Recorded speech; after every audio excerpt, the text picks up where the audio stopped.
when I was in 6th grade, I remember like making some decision to be a filmmaker, like whatever that meant at the time. But I remember being like very clear about that. And I think everything in my life, as complicated as it has been, that's never been the hard part, Like I was very locked in. I remember watching E.T. like as a kid and just thinking like, this is something.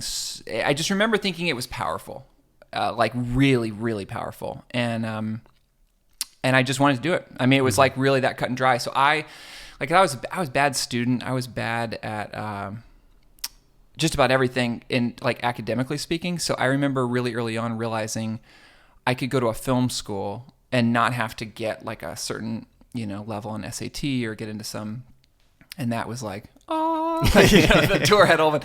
So I finished high school and I came out to Los Angeles. I remember to go to the LA Film School and study cinematography. And that was really, that was just like when all the lights turned on. I mean, it was the first time I was ever in an environment where I just felt like myself, like I did really well. It came really naturally. I just was all the hands-on parts of the cameras and the lights and the gear and I just absolutely loved it. And I had one of those years that just like changed my life because I was studying and we were making stuff. And then I also got really connected to some of the professors. So we would go on set for some of their movies and I traveled and it was just like totally intoxicating. Yeah. I wonder if there's like, obviously a lot of people talk about how the system is kind of outdated, the education system. Yeah. And I wonder if it's just such a hard thing to try to come in and fix. But it's like a lot of the times we're putting kids through these classes and general requirements that they don't need to be taking. I didn't go to film school, but my last 2 classes in college, I had to take them to graduate. So I had to stay an extra summer. It cost $10,000 and the classes were algebra and weightlifting. And that's what I needed to take in order to become a professional filmmaker. What like how did you have to pass the weightlifting class? Yeah. Was it a threshold of like I had to bench press. No.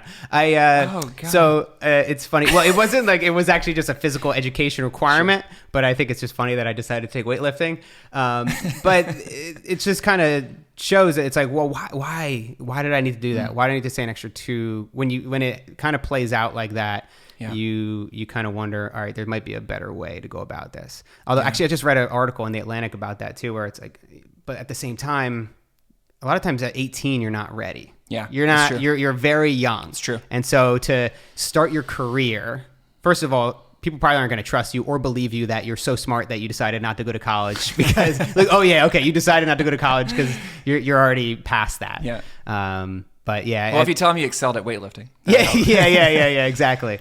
Well, that was the story for me though. Really, is like I was really young because I came out to Los Angeles when I was 18, and I went to film school. And at that time, the film program was only a year. It was like a 12-month immersive program. And so I got out and I was 19. And I remember that, like, I didn't understand some of what was happening at the time, but a lot of it for me was like I had gotten, at a very early age, I had gotten really good at a lot of the technical parts of the craft. And what had to catch up for me was just like some life. Like I didn't, like I knew how to tell stories, but I didn't have stories to tell. Like I had this, and I think it took me a number of years to get from that place to actually saying, I have something that I want to say, or I have something that I've experienced or observed or noticed. Because at that time, you're right, you're just kind of like, I know how to use a camera. Like, yeah, which I think is huge. And to really love it and to really be, like you said, just absorbed in the craft and really enjoy editing. Because I think it has to come in the very beginning. You have to enjoy it, and obviously down the road, it turns into work in a lot of ways, and it is really hard work to make a film and put it together. It's not all rainbows and sunshine, but you have to really, in the beginning, like you were saying, push through. Like how did you know when you were ready to make a story? How did you know when you were ready to make your first documentary? Well, it was interesting for me. I started out, like I said, I'd gone to school for cinematography, so I started out in the cinematography world. So I was, everything from pulling focus and gaffing to working as a DP and really helping other people tell their stories, which looking back was so, I'm so glad I did that path. Like it's interesting because I've turned my attention now to directing, but I'm really glad I kind of came up through that more tactical place, partly because of what I'm saying, in regards to my age. Like, I was able to watch a lot of other people work. I was able to watch a lot of other people make decisions, which helped a lot. And I directed some shorts, I did some stuff.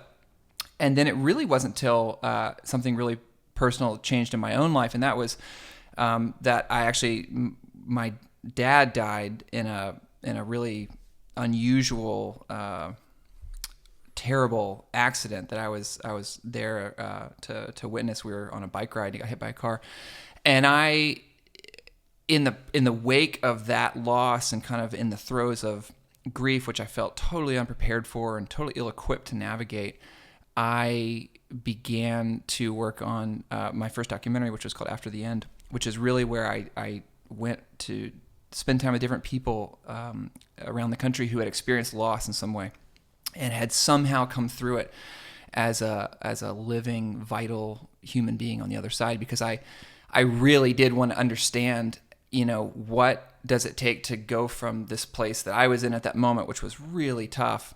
And so I spent time with people who had lost children and spouses, and and the experience was, I don't know, it just kind of happened. Like, it wasn't like I'm going to go make a documentary. It just was like I felt this need, like this visceral need to go do that.